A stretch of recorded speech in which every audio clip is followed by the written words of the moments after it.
함께 성루가가 전한 거룩한 주의 복음입니다.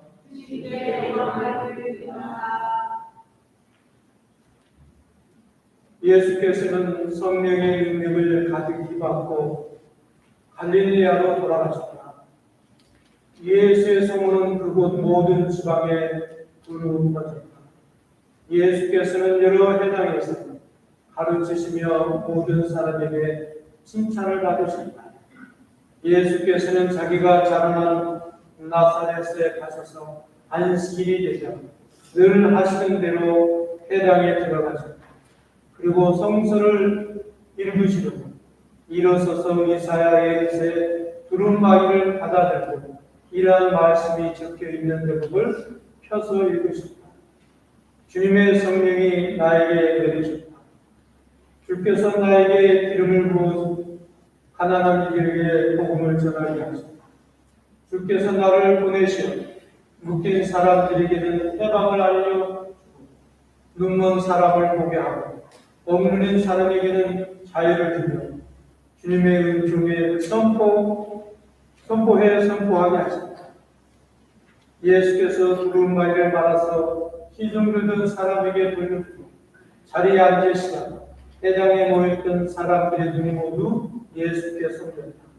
예수께서는 이 성서의 말씀이 오늘 너희가 들은 이 자리에서 이루어졌다 하고 말씀하셨다.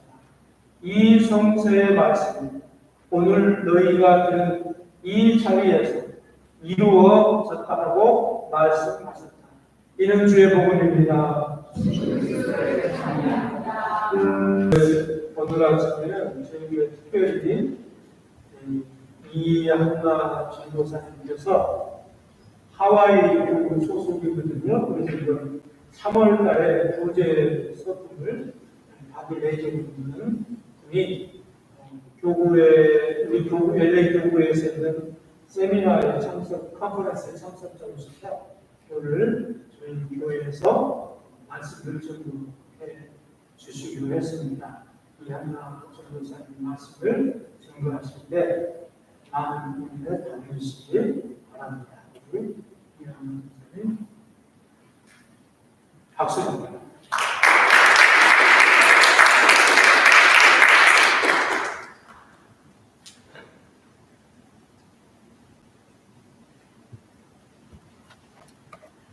먼저 말씀을 전할 수 있는 복된 기회를 주신 교회와 신부님께 감사의 말씀 드립니다. 우리 반석이시며 구원자이신 주님께서 오늘 이 시간 저희 입술의 모든 말과 우리 모두의 마음의 묵상을 들으시고 기뻐하시기를 성부와 성자와 성령의 이름으로 기도드립니다. 여러분은 그리스도인을 한마디로 설명해야 한다면 어떻게 표현하시겠습니까? 그리스도인을 표현하는 많은 수식어가 있지만 무엇보다 두 가지를 빼놓을 수 없을 것입니다. 첫째는 예수님을 메시아, 구원자로 믿는 사람인 것과 두 번째는 성령의 능력으로 살아가는 사람들입니다. 그런데 우리에게는 그리스도인에 대한 이러한 표현들보다 더 중요한 것이 있습니다. 그것은 예수님을 메시아로 믿는 사람들이 이 땅에서 어떻게 살아야 하는 것이며 성령의 능력으로 산다는 것은 어떻게 살아가느냐 하는 것입니다. 그렇다면 예수님을 메시아로 믿는 그리스도인은 이 땅에서 어떻게 살아야 할까요? 또한 성령의 능력으로 살아가는 그리스도인은 무엇을 하게 될까요? 오늘 우리에게 주신 누가복음의 말씀을 함께 살펴보면서 이 질문에 대한 답을 찾아보려고 합니다. 오늘 본문 14절을 보면 저자 누가는 40일의 광야 사건 이후 가장 먼저 예수께서 성령의 능력으로 갈릴리로 돌아가셨다라고 기록하고 있습니다. 마테오나 마르코의 복음서에서는 예수님께서 성령의 능력으로 갈릴리에서 행하신 많은 일들을 나열하고 있지만 누가복음서는 그러한 기적들보다는 성령의 능력으로 갈릴리로 돌아가셨음을 강조합니다. 가만히 생각해보면 갈릴리로 돌아가는 일에는 특별한 능력이 필요한 것 같지는 않습니다. 자꾸 평범한 마을로 돌아가는 일이 그렇게 갈릴리 사람들에게는 일상이었고 누구라도 마음만 먹으면 쉽게 들어갈 수 있었기 때문입니다. 그런데 왜 누가는 예수께서 그냥 갈릴리로 돌아가셨다라고 하지 않고 성령의 능력으로 돌아가셨다라고 기록하고 있을까요? 그것은 예수님께서 모든 일을 성령 안에서 성령의 능력으로 행하셨다는 사실이 매우 중요하기 때문입니다. 사실 누가복음은 예수님께서 성령의 능력의 안에서 사셨음을 계속 강조합니다. 누가복음 1장 35절은 예수님이 성령으로 잉태되었다라고 기록하고 있고 3장 22절에서도 세례를 받으시는 예수의 위로 성령이 임하셨다라고 전하고 있으며 4장 1절에서는 성령의 충만함으로 광야에서 마귀를 대적하셨다라고 기록하고 있습니다. 주님께서는 성령의 능력으로 이 땅에 태어나셨고 주님의 사역들 또한 성령의 능력 안에서 행하셨다는 것입니다. 하늘에서 하나님과 함께 계셨던 주님은 이 땅에 오신 이후에도 혼자 독자적으로 행동하지 않으셨습니다. 성령의 능력 안에서 하나님과 함께 동행하셨다라는 것입니다. 그렇다면 예수께서는 성령의 능력으로 갈릴리에 돌아오신 후에 무엇을 하셨을까요?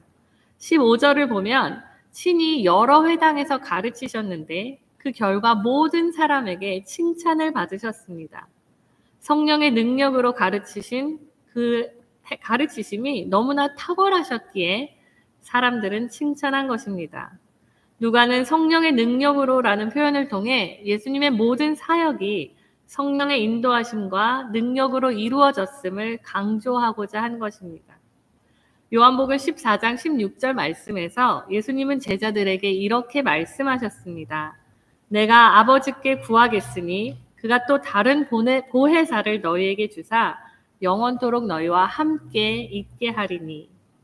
성령의 능력 안에서 늘 행하셨던 주님은 제자들에게도 성령님을 보내주셔서 영원토록 함께 하실 것이다 라고 약속하셨습니다. 이 말씀은 주님의 제자들인 우리들에게도 지금 여전히 함께 하시며 역사하고 계심을 가르쳐주고 계십니다. 어려운 재난 속에서나 혹은 우리 힘만으로는 도저히 감당할 수 없는 고통, 그리고 어려움들을 마주할 때에도 성령의 능력은 우리를 붙들고 계시고 인도하고 계십니다. 어렵고 힘든 상황 속에서도 우리와 함께 하시는 성령님은 우리에게 지혜와 용기를 주시고 절망 속에서도 다시 일어설 수 있는 힘을 주실 것입니다. 이어지는 오늘 본문 16절을 보면 성령의 능력으로 갈릴리에 들어가신 예수님은 곧바로 나사렛에 이르셨다고 기록합니다. 나사렛은 주님이 자라신 동네이고 골목골목마다 너무나 잘 알고 계셨습니다. 그런 나사렛에서 주님은 무엇을 하셨을까요? 16절 보면 성령의 능력으로 나사렛에 이르신 주님께서 하신 일은 늘 하시던 대로 평소와 같이 회당을 찾으셨다라고 전합니다. 나사렛에 가셔서 성령의 능력으로 엄청난 기적을 일으킨 것이 아니라 안식일에 늘 해야 하는 회당을 찾으셨다는 것입니다. 안식일에 회당을 간다는 것을 지금으로 말하면 우리가 주일마다 예배의 자리를 지키는 것과 같습니다. 그러므로 주님께서 안식일에 회당에 가신 일이 성령의 능력으로 일어났다라는 것을 주목해 볼 때 지금 우리가 주일마다 예배의 자리를 지키는 것 역시 성령의 능력 안에서 이루어지는 일이라고 말할 수 있습니다. 앞서 그리스도인은 성령의 능력으로 살아가는 사람들이라고 말씀드렸습니다. 그런데 그리스도인이 성령의 능력으로 살아간다는 것은 기적을 체험하거나 신유나 예언 같은 신비한 일만을 하는 것을 의미하지 않습니다. 오히려 성령의 능력으로 나사렛에서 이르신 주님께서 안식일에 늘 하시던 대로 회당을 찾았듯이 성령의 능력으로 사는 그리스도인이 늘 해야 하는 일은 주일에 예배당을 찾고 매일 말씀 읽기를 통해 하나님의 뜻을 알아가며 언제나 주님 앞에 독대하는 기도의 시간을 갖는 것입니다. 우리가 일상에서 하나님의 백성으로 마땅히 해야 하는 일들을 항상 성실하게 하고 있다면 그것이야말로 우리가 성령 안에서, 성령의 능력 안에서 살아가고 있다는 증거입니다. 왜냐하면 성령님께서 내 안에 거하시지 않는다면 예배를 드리고 말씀을 내 것으로 만들며 기도하는 일들이 일상처럼 매일 할 수 있는 일이 될 수 없기 때문입니다. 물론 종교 행위의 하나로 무엇인가 그냥 해야 할 것 같으니까 예배도 참석할 수 있고 기도도 드릴 수 있습니다. 하지만 성령님이 함께 하시지 않는다면 참된 예배와 말씀 묵상과 기도가 일상이 될 수는 없을 것입니다. 그러므로 성령의 능력 안에 있는 그리스도인만이 주일 예배의 자리를 끊임없이 지킬 것이고 매일매일 묵상을 통해 하나님의 뜻을 알아가며 하나님을 독대하는 기도의 자리를 일상으로 늘 하는 일로 삼고 살아갈 것입니다. 예배와 말씀과 기도의 자리가 일상이 되고 늘 하는 일이 될 때 그 삶은 성령 안에서 거하고 있음이 증명되는 것입니다. 17절을 보면 예수님께서 늘 하시던 대로 회당에 들어가신 후 성서를 읽으시고자 일어나셨습니다. 누군가가 예수님에게 이사야서 말씀이 적혀있는 두루마리를 건넸는데 예수님은 그 두루마리 책을 펴시고 이러한 말씀이 기록된 데를 찾으셔서 읽으셨다라고 전하고 있습니다. 주님께서 읽고자 하셨던 특별한 부분이 있으셨다는 것입니다.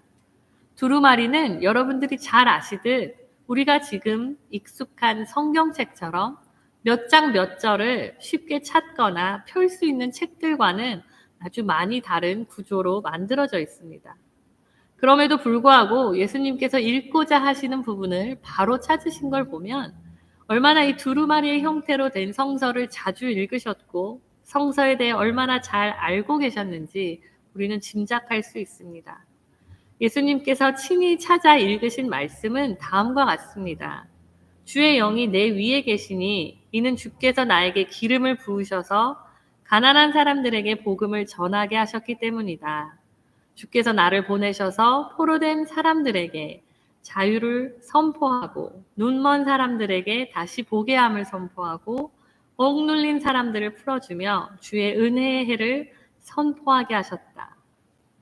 예수님께서 읽으신 이 구절은 하나님께서 보내실 메시아가 행하게 될 일을 설명한 예언입니다.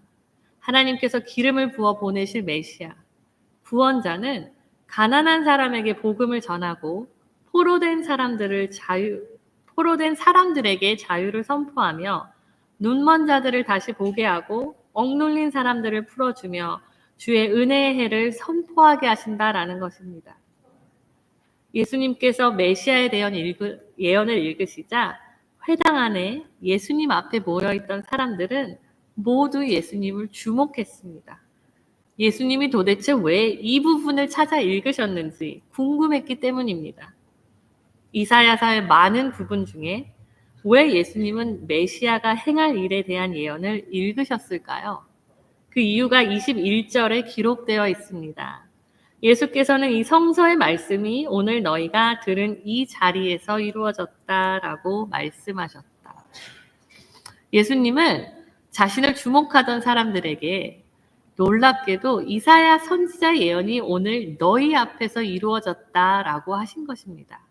너희들이 오랫동안 기다려온 다윗의 자손 메시아가 지금 오늘 너희들이 보는 눈앞에 서 있어. 이사야 선지자가 하나님의 뜻에 따라 예언한 그 메시아가 지금 그들 앞에 있다는 말씀이었고 예수님 자신이 그 예언에 설명된 메시아임을 선포하신 것입니다. 이 선포는 하나님께서 구원을 베푸시는 때가 저 멀리 아주 나중에 일어날 것이 아니라 지금 이 순간 구원을 받을 수 있다는 말씀이었습니다. 흥미롭게도 예수님은 나사렛 회당에서 기적을 행하시거나 직설적으로 자신이 메시아야라고 말씀하지 않으셨습니다. 다만 이 성서의 말씀이 오늘 너희가 들은 이 자리에서 이루어졌다라고 말씀하셨습니다. 주님을 주목하고 있는 청중들은 이제 이사야의 예언이 이루어졌으니 예수님을 메시아로 믿든지 아니든지 결단해야 했습니다. 다르게 말하면 주님은 앞에 있던 청중들에게 당신을 메시아로 믿을 믿음을 기대하셨던 것입니다. 예수님의 말씀에 회중은 어떻게 반응했을까요? 우리가 잘 알듯이 22절을 보면 모든 사람들이 예수를 칭찬하고 그가 하시는 은총의 말씀에 탄복하였다라고 기록하고 있습니다. 성경 말씀이 참 정교한 것은 여기 나사렛 사람들이 주님의 은혜로운 말씀에 탄복하였다라고만 기록하고 있다는 것입니다. 그러니까 이들은 주님께서 이사야가 한 메시아에 대한 예언이 너희 가운데 이루어졌다라는 말에 탄복은 했지만 그 말씀을 믿지는 않았다라는 것입니다. 놀라기는 했지만 결국 예수님을 메시아로, 구원자로 받아들일 수 없었던 겁니다. 놀라기만 하고 믿지 않았던 나사렛 사람들은 예수님을 어떻게 대했을까요? 24절에 보면 예수님께서 선지자는 본인의 고향에서 환영받지 못하고 배척당한다라는 말씀을 직접 하셨는데 예수님 본인 또한 본인이 자라셨던 나사렛에서 환대받지 못하셨습니다. 심지어 28절과 29절을 보면 불과 조금 전까지만 해도 회당에서 예수님의 말씀을 주목해서 듣던 이들이 예수님께 화를 내고 예수를 끌고 나가 성벽 아래인 낭떠러지로 떨어뜨리려 했습니다. 예수님께서 오늘 메시아에 관한 이사야의 예언이 너희가 듣는 가운데 이루어졌다라고 말씀하셨지만 이들은 놀라기만 했을 뿐 주님을 메시아로 받아들이거나 믿지 못했던 것입니다. 무엇 때문에 예수님을 메시아로 믿지 못했을까요? 나사렛 사람들이 가지고 있었던 선입견 때문입니다. 목수였던 요셉의 아들, 마리아의 아들, 그의 누이도 동생들도 우리가 누군지 다 알고 우리가 어렸을 때부터 봐왔던 그 예수가 자신들이 기다려왔던 메시아일 리가 없다는 선입견을 넘어서지 못했던 것입니다. 그로 인해 안타깝게도 예수님이 기대하시고 바라셨던 믿음을 나사렛 사람들은 끝끝내 보이지 못했습니다. 그렇다면 우리는 어떨까요? 우리가 살고 있는 이 세상은 신이 더 이상 존재하지 않는다, 하나님은 없다라는 소리가 너무나 크게 울려 퍼지는 곳입니다. 하지만 예수님은 여전히 우리에게 동일하게 말씀하고 계십니다. 예수 그리스도는 가난한 자들에게 아름다운 소식을 전하고 포로된 이들에게 자유를 선포하며 눈먼 이들을 다시 보게 하고 억눌린 자들을 풀어주며 주님의 은혜의 해를 선포하기 위해 오셨다라고 말입니다. 그리고 이 말씀이 오늘 우리에게 이루어졌다라고 말씀하십니다. 이 말씀을 오늘 우리에게 하시면서 예수님은 2000년 전 나사렛 마을 회당 안에 있던 그들에게 기대하셨던 것처럼 우리에게도 동일한 믿음을 요구하고 계십니다. 이 신비롭고 은혜로운 말씀 앞에 여러분은 오늘 어떻게 반응하시겠습니까? 이 자리에 계신 모든 분들은 예수님을 메시아, 그리스도, 구원자로 고백하는 그리스도인인 줄 믿습니다. 이 믿음의 고백은 쉽게 생겨난 것이 아닙니다. 왜냐하면 예수님을 직접 보고 예수님의 음성을 듣기까지 한 나사렛 사람들조차 이 믿음을 갖지 못했기 때문입니다. 그러나 우리는 비록 우리의 두 눈으로 예수님을 직접 보지는 못했고 주님이 행하신 많은 이적들을 직접 보지 못했지만 오직 말씀과 성령의 능력으로 예수님께서 우리의 구원자이시며 메시아임을 믿는 그리스도인이 되었습니다. 그렇다면 예수님을 믿는 그리스도로 믿는 메시아로 믿는 우리는 이 땅에서 어떻게 살아가야 할까요? 예수님께서 찾아 읽으신 이사야 예언의 말씀을 다시 한번 기억해 보십시오. 하나님께서 보내신 메시아는 가난한 자들에게 복음을 전하고 포로된 자들에게 자유함을 주며 눈먼 자들을 다시 보게 하고 눌린 자들을 자유롭게 하고 주님의 은혜의 해를 전파하기 위해 오셨다라고 했습니다. 이러한 일을 위해 이 땅에 오신 예수님을 우리가 메시아로 믿는다면 당연히 우리는 믿음의 주인 되시는 그리스도를 따라 가난한 자들에게 복음을 전하고 포로되고 눌린 자들을 자유롭게 하며 주님의 은혜를 전파하는 그리스도인으로서 살아가야 합니다. 우리는 지금 산불로 인한 큰 재난 앞에 있습니다. 세상에서 가장 화려하게 빛나던 것들이 속수무책으로 한순간에 사라지고 이 세상에 영원한 것은 아무것도 없다는 것을 너무나도 분명하게 바라보았습니다. 너무나도 많은 이들이 하루아침에 삶의 터전을 잃었습니다.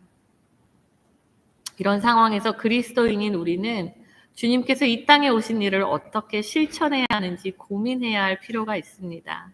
어떻게 영적으로 가난한 자들에게 복음을 전하고, 어떻게 하면 고통에 눌린 자들을 자유롭게 하며, 어떻게 하면 슬픔 속에 있는 자들에게 하나님의 은혜를 나눌 수 있을지, 그 방법을 찾고 행하는 일은 그리스도인인 우리만이 할 수 있습니다. 주님께서 우리에게 허락하신 재능과 달란트를 통해 주님의 사랑과 은혜를 나눌 수 있다면 예수님만이 영원한 구원자이시고 메시아이심을 이 세상 속에 드러낼 수 있을 것입니다. 그리고 이러한 진지한 고민과 실천이야말로 우리가 성령의 능력으로 살아가고 있음을 증거하는 것입니다. 우리가 서 있는 삶의 자리에서 하나님의 위로하심을 나누며 어려움을 당하고 있는 이웃들에게 선한 영향력을 나타내는 갈든 그로브의 교우님들이 되시기를 기도드립니다. 그리고 많은 사람들이 힘든 시간을 보내고 있는 이때에 예수님을 그리스도로 믿는 우리 모두가 주님의 은혜와 사랑을 나눔으로써 복음을 전하고 세상의 빛과 소금이 되며 성령의 능력을 드러내는 복된 삶이 되시기를 주님의 이름으로 축원드립니다. 성부와 성자와 성령의 이름으로 말씀 전했습니다.